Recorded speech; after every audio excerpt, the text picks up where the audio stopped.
آدم علیہ السلام کے بعد 1000 سال تک توحید پر قائم رہنے کے بعد ان لوگوں میں بت پرستی اس طرح شروع ہوئی کہ ان برے لوگوں میں بعض نیک لوگ بھی تھے۔ یہ برے لوگ ان نیک لوگوں سے بہت محبت کرتے تھے اور ان سے تقرب حاصل کرتے تھے، ان کی شان میں بہت مبالغہ کرتے تھے، جیسا کہ آج کل بعض لوگ علماء اور صالحین کی مدح سرائی میں زمین و آسمان کے قلابے ملاتے ہیں۔ یہی چیز بعد میں شرک کا ذریعہ بنی۔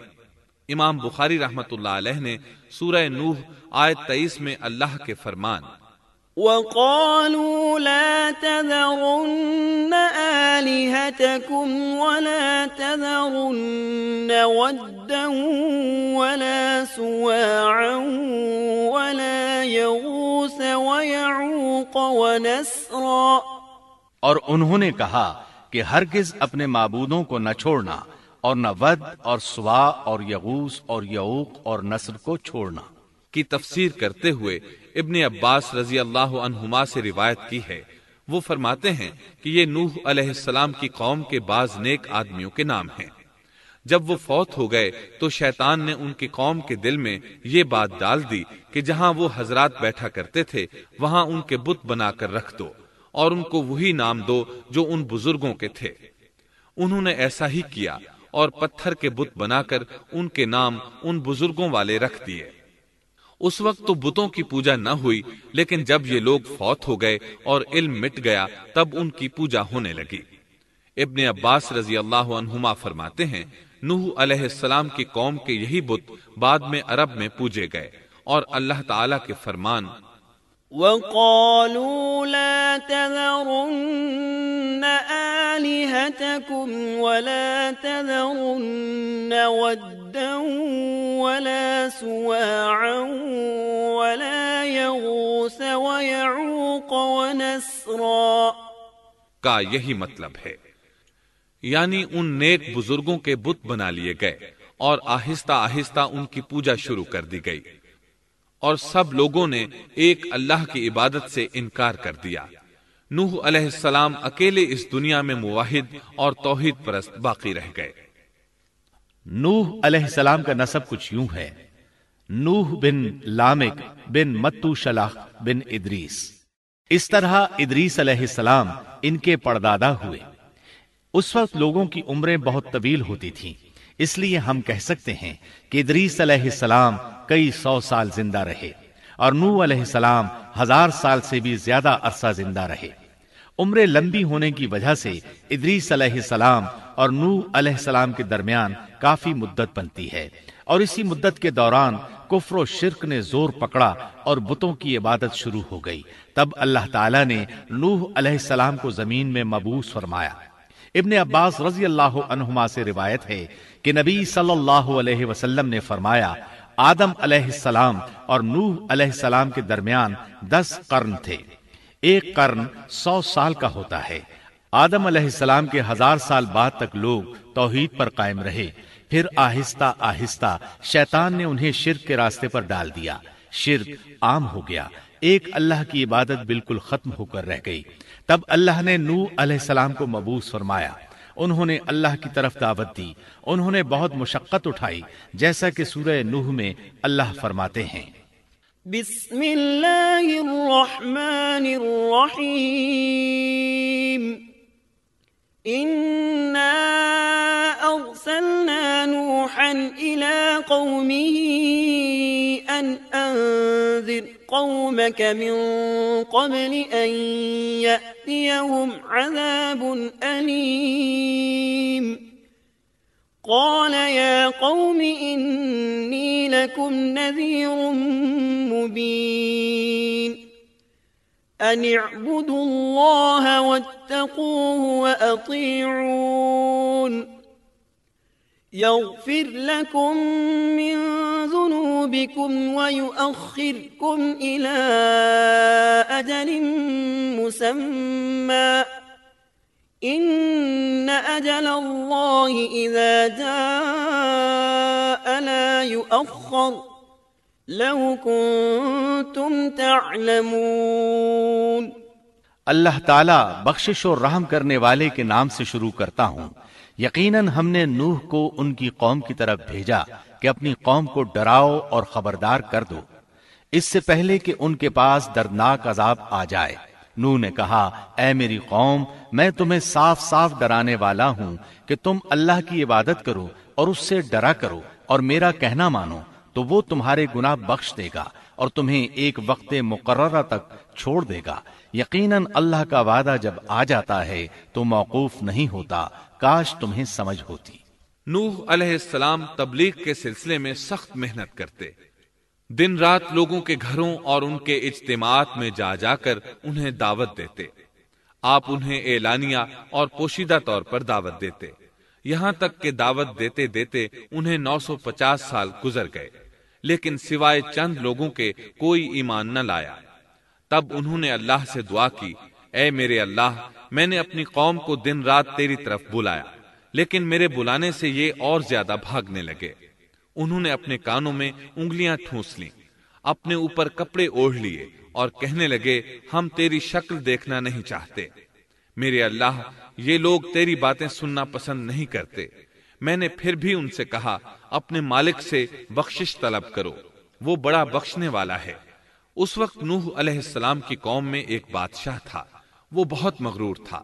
وہ قوم سے کہنے لگا، نوح کی باتوں پر کان نہ دھرنا اور نہ اس سے بحث کرنا، یہ جو کرتا ہے اسے کرنے دو، تم اپنے بتوں کی پوجا پر ڈٹے رہو۔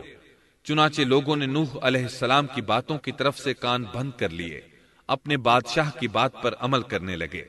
تب نوح علیہ السلام نے اللہ سے فریاد کی، اے پروردگار، یہ میرا کہنا نہیں مانتے، ان لوگوں کی سنتے ہیں جن کی اولاد اور مال نے انہیں فائدہ تو نہ دیا، الٹا نقصان پہنچایا، اور انہوں نے میرے ساتھ بڑا داؤ کیا، یعنی دوسروں کو میرے درپے کر دیا، خود بھی مجھے ستانے میں کوئی کسر نہ چھوڑی، اور آپس میں ایک دوسرے سے کہنے لگے، اپنے دیوتاؤں کو نہ چھوڑنا، نہ ود اور نہ سوا اور نہ یغوث اور نہ یعوق اور نہ نصر کو چھوڑنا۔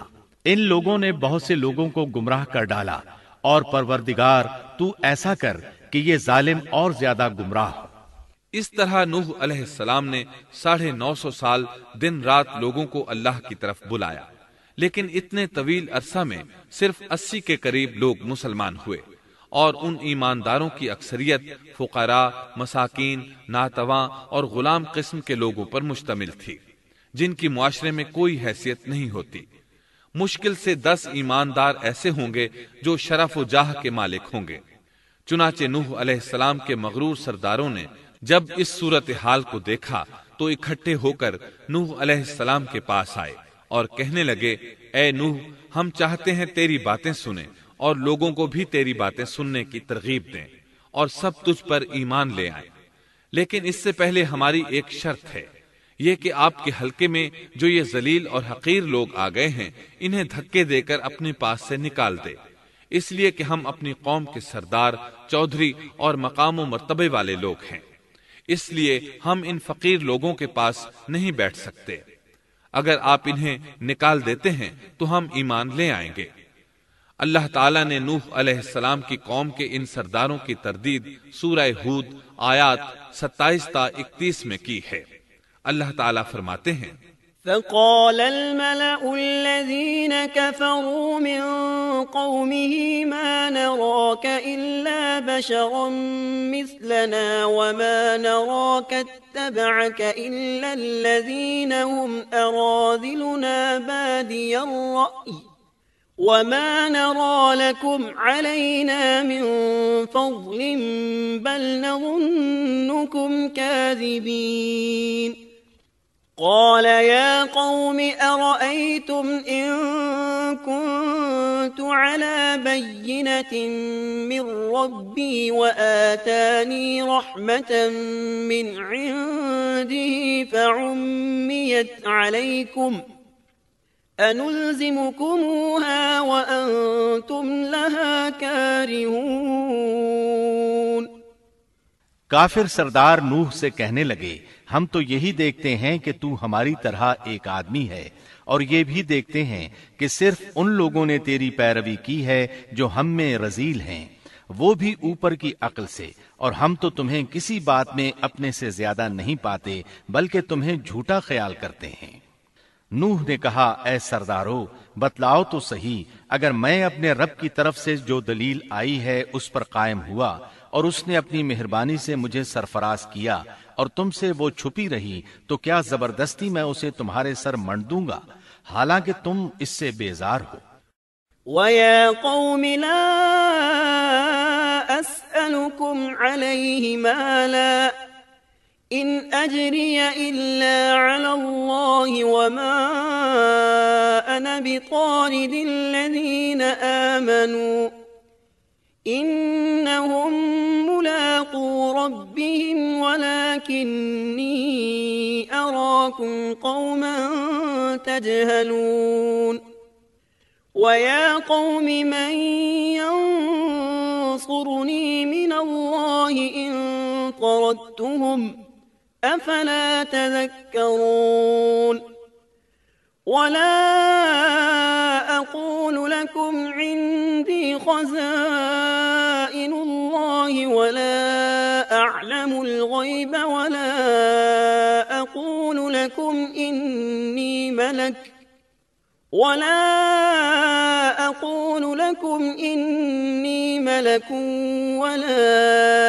أَقُولُ لِلَّذِينَ تَزْدَرِي أَعْيُنُكُمْ لَن يُؤْتِيَهُمُ اللَّهُ خَيْرًا اللَّهُ أَعْلَمُ بِمَا فِي أَنفُسِهِمْ إِنِّي إِذًا لَّمِنَ الظَّالِمِينَ۔ میری قوم والو، میں تم سے اس پر کوئی مال نہیں مانگتا، میرا ثواب تو صرف اللہ تعالیٰ کے ہاں ہے، نہ میں ایمانداروں کو اپنے پاس سے نکال سکتا ہوں، انہیں اپنے رب سے ملنا ہے، لیکن میں دیکھتا ہوں کہ تم لوگ جہالت کی بات کر رہے ہو۔ میری قوم کے لوگوں، اگر میں ان مومنوں کو اپنے پاس سے نکال دوں تو اللہ کے مقابلے میں میری مدد کون کر سکتا ہے؟ کیا تم کچھ بھی غور و فکر نہیں کرتے؟ میں تم سے یہ نہیں کہتا کہ میرے پاس اللہ کے خزانے ہیں اور میں غیب کا علم بھی نہیں رکھتا، نہ میں یہ کہتا ہوں کہ میں کوئی فرشتہ ہوں، نہ میرا یہ قول ہے کہ جن پر تمہاری نگاہیں ذلت سے پڑ رہی ہیں اللہ تعالیٰ انہیں کوئی نعمت دے گا ہی نہیں، ان کے دل میں جو ہے اللہ اسے بخوبی جانتا ہے۔ اگر میں ایسی بات کہوں تو یقیناً میرا شمار ظالموں میں سے ہوگا۔ اس پر نوح علیہ السلام کی قوم اور اکڑ گئی اور وہ کہنے لگے، اے نوح، بس بہت ہو گیا، تو نے ہمیں بہت ڈرا دھمکا دیا، اب اگر تو سچا ہے تو جس چیز کا وعدہ تو ہم سے کرتا تھا اس کو لے آ۔ نوح علیہ السلام نے ان کی بات سن کر کہا، عذاب لانا تو اللہ کا کام ہے، اللہ کو کوئی عاجز نہیں کر سکتا، اور جب اس کا عذاب آ جائے گا تو کوئی بھاگ نہیں سکے گا۔ اس کے بعد نوح علیہ السلام کی قوم کا ان سے آمنا سامنا ہوا تو انہوں نے ان سے کہا، اے میری قوم، اگر تم پر یہ گراں گزرتا ہے کہ میں تم میں رہتا ہوں اور تمہیں اللہ کی باتیں سنا رہا ہوں، تم اس سے چڑھتے ہو اور مجھے نقصان پہنچانے کے درپے رہتے ہو، تو سنو، میں صاف کہتا ہوں، مجھے تمہارا کوئی خوف نہیں، تمہاری کوئی پرواہ نہیں، تم سے جو ہو سکے کر گزرو، میرا جو بگاڑ سکتے ہو بگاڑ لو، تم اپنے شریکوں اور جھوٹے معبودوں کو بھی بلا لو اور مل جل کر مشورے کر کے بات کھول کر پوری قوت کے ساتھ مجھ پر حملہ کرو، تمہیں قسم ہے تم میرا جو بگاڑ سکتے ہو بگاڑ لو، اس میں کوئی کسر اٹھا نہ رکھو، مجھے بالکل مہلت نہ دو، اچانک مجھے گھیر لو، میں بالکل بے خوف ہوں، اس لیے کہ تمہارے راستے کو میں باطل جانتا ہوں، میں حق پر ہوں، حق کا ساتھی اللہ ہوتا ہے، میرا بھروسہ اسی عظیم ذات پر ہے، مجھے اس کی قدرت کی بڑائی معلوم ہے۔ نوح علیہ السلام نے واضح الفاظ میں اپنی قوم کو چیلنج دیا، لیکن کسی میں طاقت نہ ہوئی کہ وہ نوح علیہ السلام کا مقابلہ کر سکے، چنانچہ کہنے لگے، اسے چھوڑ دو، یہ مجنون اور بے وقوف ہے، نعوذ باللہ۔ بہرحال معاملہ اسی طرز پر چلتا رہا، یہاں تک کہ سال ہر سال گزر گئے، لیکن کوئی مسلمان نہ ہوا۔ پھر پہاڑ پر رہنے والے لوگ روز بروز برائی میں ترقی کرتے چلے گئے، اور جو لوگ شروع میں ایمان لائے تھے ان کے علاوہ اور کوئی شخص ایمان نہ لایا۔ نوح علیہ السلام انہیں مسلسل دعوت دیتے رہے مگر بے اثر۔ یہاں تک کہ اللہ تعالیٰ نے نوح علیہ السلام کی طرف وحی کی کہ اب کوئی شخص ایمان نہیں لائے گا۔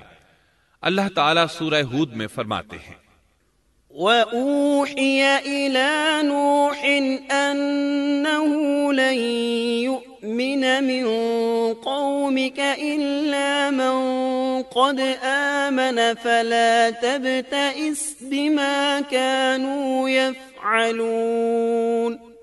نوح کی طرف وحی کی گئی کہ آپ کی قوم میں سے جو ایمان لا چکے ہیں ان کے سوا اور کوئی اب ایمان نہیں لائے گا، پس آپ ان کے کاموں پر غمگین نہ ہوں۔ مطلب یہ تھا کہ آپ غم نہ کریں، اللہ کا حکم اب پورا ہونے والا ہے۔ غور فرمائیں، نوح علیہ السلام کے جذبے کو دیکھیے، مسلسل 950 سال تک دعوت دیتے رہے، لوگ انہیں جھٹلاتے رہے، لیکن پھر بھی ان سے نا امید نہ ہوئے۔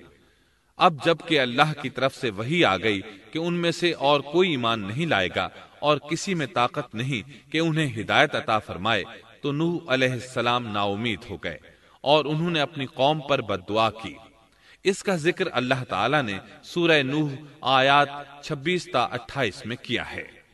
وَقَالَ نُوحٌ رَبِّ لَا تَذَرْ عَلَى الْأَرْضِ مِنَ الْكَافِرِينَ دَيَّارًا إِنَّكَ إِن تَذَرْهُمْ يُضِلُّوا عِبَادَكَ وَلَا يَلِدُوا إِلَّا فَاجِرًا كَفَّارًا رَبِّ اغْفِرْ لِي وَلِوَالِدَيَّ وَلِمَن دَخَلَ بَيْتِيَ مُؤْمِنًا وَلِلْمُؤْمِنِينَ وَالْمُؤْمِنَاتِ وَلَا تَزِدِ الظَّالِمِينَ إِلَّا تَبَارًا۔ نوح نے کہا، اے میرے پروردگار، تو روئے زمین پر کسی کافر کو رہنے سہنے والا نہ چھوڑ۔ اگر تو انہیں چھوڑے گا تو یہ یقیناً تیرے اور بندوں کو بھی گمراہ کر دیں گے، اور ان کے ہاں جو اولاد ہوگی وہ بھی بدکار ناشکرے ہوں گے۔ اے میرے پروردگار، تو مجھے اور میرے ماں باپ کو اور جو بھی ایماندار ہو کر میرے گھر آئے اور تمام مومن مردوں اور عورتوں کو بخش دے، اور کافروں کو سوائے ہلاکت کے اور کچھ نہ دے۔ اللہ تعالیٰ فرماتے ہیں کہ جب نوح علیہ السلام نے ہمیں مدد کے لیے پکارا تو پھر ہم نے اس کی مدد کی اور اسے ایک بڑی کشتی بنانے کی وحی کی، لیکن نوح علیہ السلام نہیں جانتے تھے کہ وہ اتنی بڑی کشتی کیسے بنائیں، اور نہ ہی وہ بڑھئی تھے کہ اس کام سے واقف ہوتے۔ اس لیے اللہ تعالیٰ نے ان کی طرف یہ وحی کی کہ ہماری آنکھوں کے سامنے اور ہماری وحی کے مطابق ایک کشتی تیار کرو۔ اللہ نے وحی کے ذریعے ان کی رہنمائی کی کہ وہ اس طرح کریں، اور مزید تعلیم کے لیے جبرائیل علیہ السلام کو بھیج دیا۔ وہ انہیں بتلاتے گئے کہ اس طرح کشتی تیار کرو۔ نوح علیہ السلام ایک پہاڑ پر رہتے تھے، ان کے ارد گرد درخت نہیں تھے، نہ پانی تھا، چنانچہ انہوں نے بہت سے درخت اگائے، پھر ان کو کاٹا اور پہاڑ پر بیٹھ کر کشتی تیار کرتے رہے۔ آپ بڑے بڑے تختے بناتے اور لوہا لاتے اور ان سے کیل تیار کرتے، پھر ان کیلوں کو تختوں میں ٹھوکتے، آپس میں ان تختوں کو ملاتے، یہاں تک کہ ایک بہت بڑی مضبوط اور دیو ہیکل کشتی تیار ہو گئی۔ ایک روایت کے مطابق نوح علیہ السلام نے اس کو 100 سال میں تیار کیا۔ یہ تھی وہ کشتی جسے نوح علیہ السلام نے اللہ کی ہدایت کے مطابق تیار کیا تھا۔ سورۃ القمر آیت 13 میں ارشاد ہوتا ہے، وَحَمَلْنَاهُ عَلَى ذَاتِ أَلْوَاحٍ وَدُسُرٍ، اور ہم نے نوح کو اس کشتی میں سوار کیا جو تختوں اور کیلوں سے بنی ہوئی تھی۔ نوح علیہ السلام نے دعوت کا کام چھوڑ دیا اور کشتی بنانے لگے۔ وہ لوگ جب انہیں کشتی بناتے دیکھتے تو ان کا مذاق اڑاتے، کہتے، نوح پہلے تو نبی تھا، اب بڑھئی بن گیا۔ مزید کہتے، یہ کیسا مجنون ہے کہ پہاڑ پر کشتی بنا رہا ہے، تعجب ہے اس پر۔ اللہ نے ان کافروں کے مذاق کا ذکر سورہ ہود آیات 38 اور 39 میں کیا ہے۔ وَيَصْنَعُ الْفُلْكَ وَكُلَّمَا مَرَّ عَلَيْهِ مَلَأٌ مِّن قَوْمِهِ سَخِرُوا مِنْهُ قَالَ إِن تَسْخَرُوا مِنَّا فَإِنَّا نَسْخَرُ مِنكُمْ كَمَا تَسْخَرُونَ فسوف تعلمون من يأتيه عذاب يخزيه ويحل عليه عذاب مقيم۔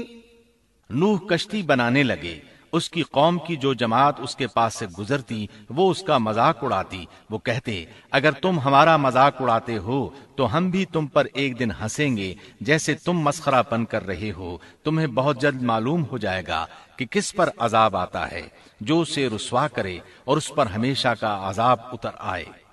اس کشتی کا حلیہ ابن عباس رضی اللہ عنہما سے ایک روایت میں یوں آیا ہے۔ وہ بیان کرتے ہیں کہ نوح علیہ السلام نے پہاڑ پر ایک کشتی تیار کی اور اسے تارکول سے لت پت کیا۔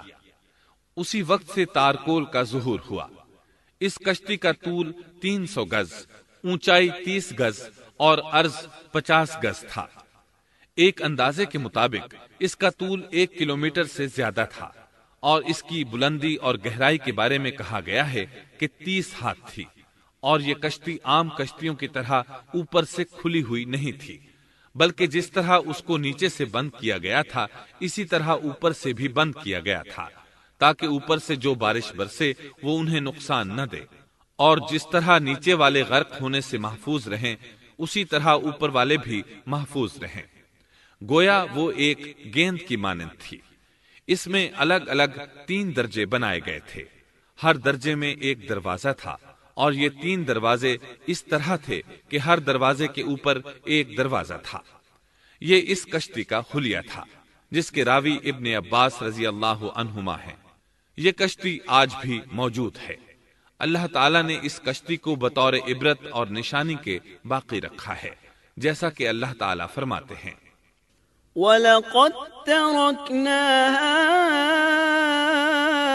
آيَةً فَهَلْ مِن مُدَّكِرٍ، اور بے شک ہم نے اس واقعے کو نشانی بنا کر باقی رکھا، پس ہے کوئی نصیحت حاصل کرنے والا۔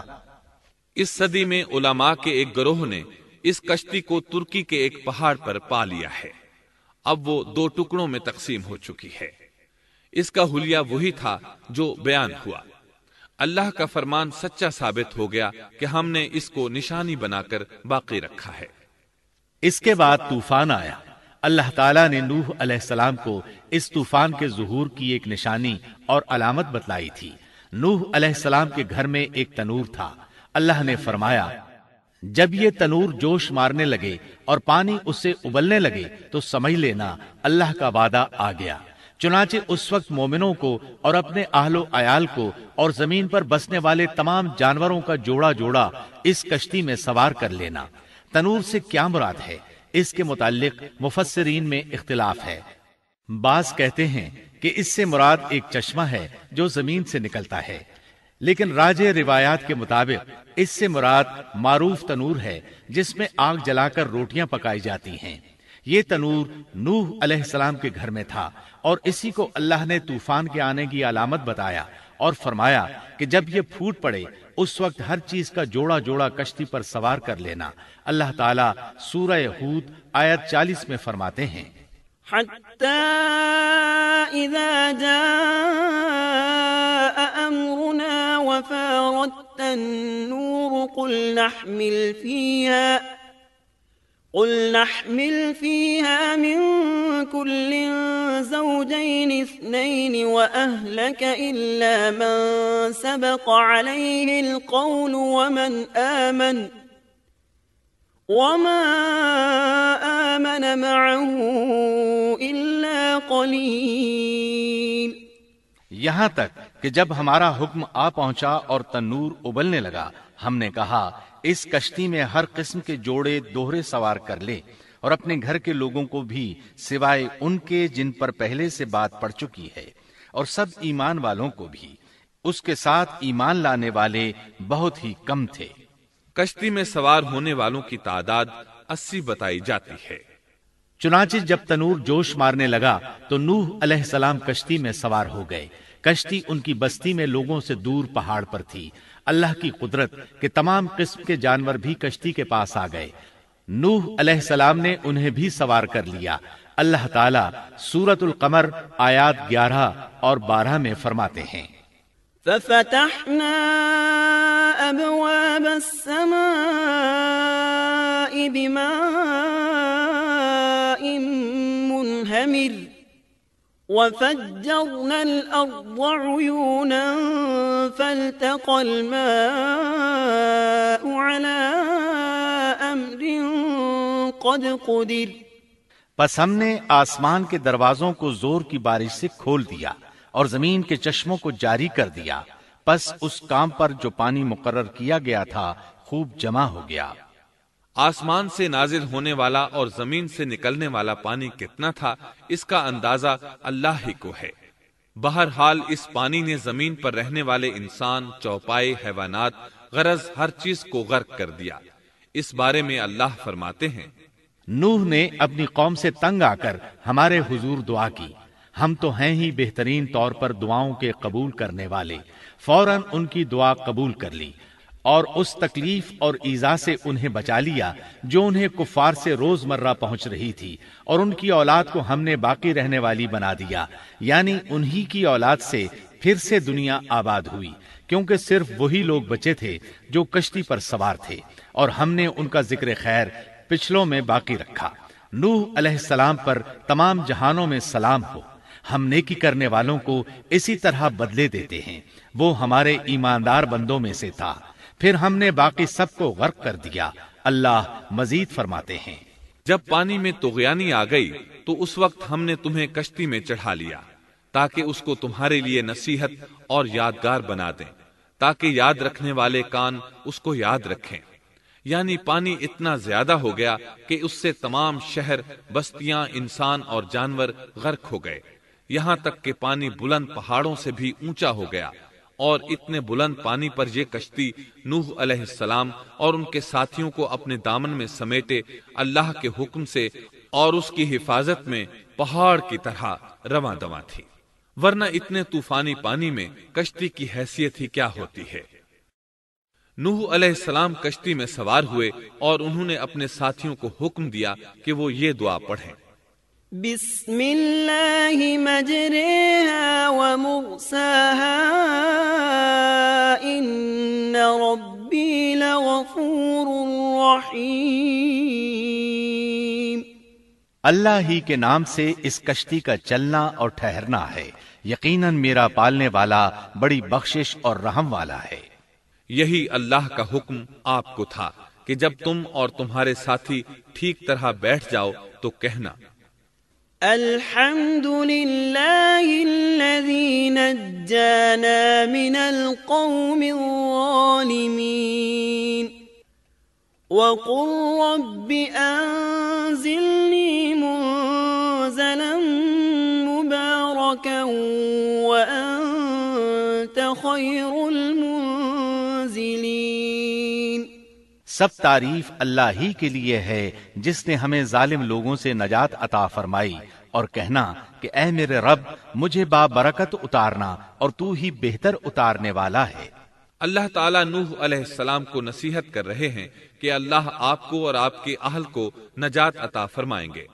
کشتی میں نوح علیہ السلام کے کافر بیٹے کے علاوہ تمام گھر والے سوار تھے۔ آپ کے کافر بیٹے کا نام کنعان تھا، وہ ایک طرف کھڑا تھا۔ نوح علیہ السلام نے اسے پکارا، میرے بیٹے اس کشتی میں آ جا اور کافروں کا ساتھی نہ بن، لیکن اس بدبخت نے کہا، میں ابھی کسی پہاڑ کی چوٹی پر پناہ لے لوں گا جو مجھے اس پانی سے بچائے گی۔ نوح علیہ السلام نے کہا، آج اللہ کے حکم سے کوئی بچانے والا نہیں مگر وہی جس پر اللہ رحم کرے۔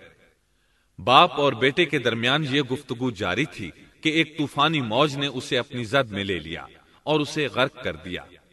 نوح علیہ السلام سے اللہ نے وعدہ کر رکھا تھا کہ اللہ تعالیٰ اس کے اہل کو نجات عطا فرمائے گا۔ چنانچہ جب آپ کی آنکھوں کے سامنے آپ کا بیٹا غرق ہو گیا تو وہ پکار اٹھے، اے اللہ، میرا بیٹا میرے گھر والوں میں سے تھا اور تو نے مجھ سے وعدہ کیا تھا کہ میرے گھر والوں کو نجات عطا فرمائے گا، اور تو تمام حاکموں سے بہتر حاکم ہے، لہذا ناممکن ہے کہ تیرا وعدہ پورا نہ ہو۔ واضح ہو کہ نوح علیہ السلام کا اپنے بیٹے کے بارے میں بات کرنا بطور استفسار تھا، بطور بحث نہیں تھا۔ آپ وضاحت چاہتے تھے۔ اللہ تعالیٰ نے فرمایا، اے نوح، وہ تیرے اہل سے نہیں تھا کیونکہ وہ کافر تھا۔ کفر نسب کو ختم کر دیتا ہے۔ ایک مومن کا دوسرے مومن سے تعلق ایک مسلمان بھائی کے کافر بھائی سے تعلق سے زیادہ بڑا ہے، اور حقیقی اخوت وہ ہے جس کی بنیاد ایمان پر ہو۔ کفر تو نسبی تعلق کو کاٹ دیتا ہے، اس لیے اللہ نے یہ نہیں فرمایا کہ وہ کافر ہے، بلکہ یہ فرمایا کہ وہ تیرے اہل سے نہیں ہے۔ ہمارے لیے بھی یہی حکم ہے، کسی مومن کا کافر کے ساتھ رشتہ نہیں ہو سکتا۔ اس کے ساتھ اللہ نے نوح علیہ السلام کو نصیحت فرمائی کہ آپ ہرگز وہ چیز نہ مانگیں جس کا آپ کو مطلقاً علم ہی نہ ہو، اور ہم آپ کو نصیحت کرتے ہیں کہ جاہلوں میں اپنا شمار کرانے سے باز رہیں۔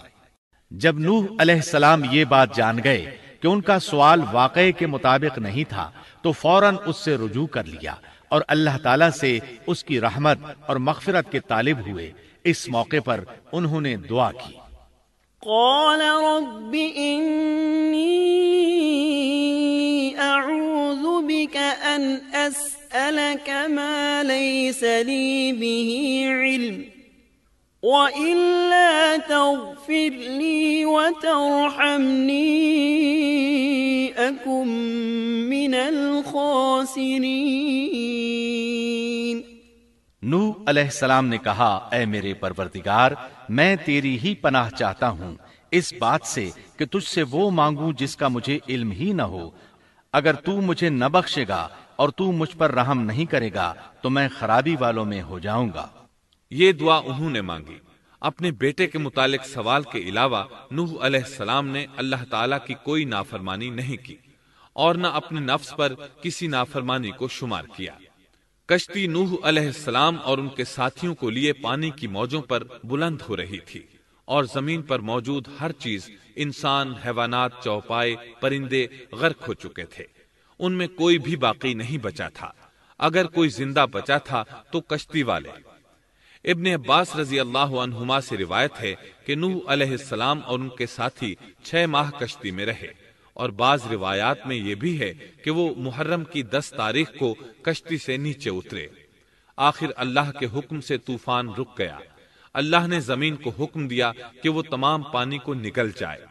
زمین نے سارا پانی نگل لیا، زمین خشک ہو گئی۔ اللہ تعالیٰ سورہ ہود آیت 44 میں فرماتے ہیں، وقيل يا أرض ابلعي ماءك ويا سماء أقلعي وغيض الماء وقضي الأمر واستوت على الجودي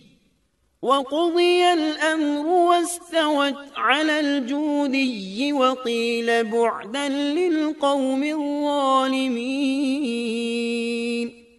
اور فرما دیا گیا کہ اے زمین اپنے پانی کو نگل جا، اور اے آسمان بس کر تھم جا۔ اسی وقت پانی سکھا دیا گیا اور کام پورا کر دیا گیا، اور کشتی جودی نامی پہاڑ پر جا ٹھہری، اور فرما دیا گیا کہ ظالم لوگ اللہ کی رحمت سے دور ہیں۔ کشتی جودی پہاڑ پر جا کر ٹھہر گئی۔ اب انہیں حکم ہوا کہ سلامتی کے ساتھ کشتی سے اتر آئے۔ آپ پر بھی برکت نازل ہوگی، اور ان قوموں پر بھی جو آئندہ آپ کی نسل سے پیدا ہوں گی، اور آپ کی نسل میں سے کچھ لوگ ایسے بھی ہوں گے جنہیں ہم فائدہ تو ضرور پہنچائیں گے، پھر انہیں ہماری طرف سے دردناک عذاب پہنچے گا۔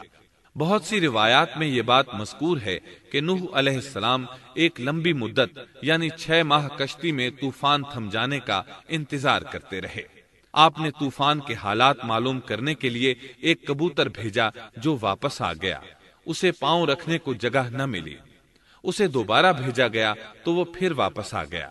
چند دن بعد اسے پھر بھیجا گیا تو وہ اپنی چونچ میں زیتون کی ایک ٹہنی لیے ہوئے تھا۔ اس سے نوح علیہ السلام نے معلوم کر لیا کہ پانی زمین سے کچھ ہی اونچا رہ گیا ہے اور درخت وغیرہ اگ چکے ہیں۔ کچھ دن بعد اسے پھر بھیجا گیا۔ اس مرتبہ وہ واپس لوٹا تو اس کے پاؤں خاک آلود تھے۔ نوح علیہ السلام نے سمجھ لیا کہ طوفان رک گیا اور زمین خشک ہو چکی ہے۔ سیرت کی کتب میں یہ واقعہ موجود ہے۔ اسی کی بنیاد پر سیرت نگاروں کا کہنا ہے کہ کبوتر کا آنا سلامتی کی علامت تھا اور اس کی چونچ میں زیتون کی ٹہنی نوح علیہ السلام کی بادشاہت کی طرف اشارہ تھا۔ اس طرح نوح علیہ السلام زمین پر اتر آئے۔ اس وقت اولاد آدم میں سے کوئی انسان سوائے ان لوگوں کے زندہ نہیں بچا تھا۔ جزیرہ عرب، فلسطین اور ان کے ارد گرد کا علاقہ غرق ہونے سے محفوظ رہا۔ ان کے علاوہ تمام زمین غرق ہوئی تھی۔ سب کے سب طوفان کی نذر ہو گئے۔ صرف نوح علیہ السلام سے اولاد پیدا ہوئی اور زمین میں ان کی اولاد کے علاوہ اور کسی کی نسل باقی نہ رہی۔ اسی وجہ سے نوح علیہ السلام کو آدم ثانی اور ابو البشر ثانی کہا جاتا ہے، کیونکہ تمام کے تمام بشر انہی کی طرف منسوب ہیں۔ سورۃ الصافات آیات 75 تا 77 میں اسی طرف اشارہ ہے۔ وَلَقَدْ نَادَانَا نُوحٌ فَلَنِعْمَ الْمُجِيبُونَ وَنَجَّيْنَاهُ وَأَهْلَهُ مِنَ الْكَرْبِ الْعَظِيمِ وَجَعَلْنَا ذُرِّيَّتَهُ هُمُ الْبَاقِينَ۔ اور ہمیں نوح نے پکارا تو دیکھ لو کہ ہم کیسے اچھے دعا قبول کرنے والے ہیں۔ ہم نے اسے اور اس کے فرمانبرداروں کو اس زبردست مصیبت سے بچا لیا۔ اس کی اولاد ہم نے باقی رہنے والی بنا دی۔ ایک دوسرے مقام پر اللہ تعالیٰ دیگر امم اور رسولوں کے متعلق کلام کرتے ہوئے فرماتے ہیں، اے ان لوگوں کی اولاد جنہیں ہم نے نوح کے ساتھ چڑھا لیا تھا، وہ ہمارا بڑا ہی شکر گزار بندہ تھا۔ نوح علیہ السلام کے 3 بیٹے تھے، سام، حام اور یافس۔ سام کی نسل زیادہ تر سفید رنگت کی تھی اور بہت کم لوگ ان میں سیاہ فام تھے، البتہ کچھ ان میں گندمی تھے۔ حام کی اولاد کی اکثریت سیاہ فام تھی، ان میں بہت کم لوگ سفید رنگ کے تھے، اور یافس کی اولاد سرخی مائل رنگ کی تھی۔ عرب اور بنو اسرائیل سام کی اولاد ہیں، تمام حبش حام کی اولاد ہیں، ترک اور مشرق ایشیا کے لوگ یافس کی اولاد ہیں۔ طوفان کے بعد نوح علیہ السلام اللہ کے بندوں میں 350 سال تک زندہ رہے، اور وہ اللہ کے قول عبدن شکورن کے مصداق تھے۔ پھر نوح علیہ السلام فوت ہو گئے۔ راجح ترین روایات کے مطابق آپ مکہ میں دفن ہوئے، ایک دوسری روایت کے مطابق آپ لبنان میں دفن ہوئے۔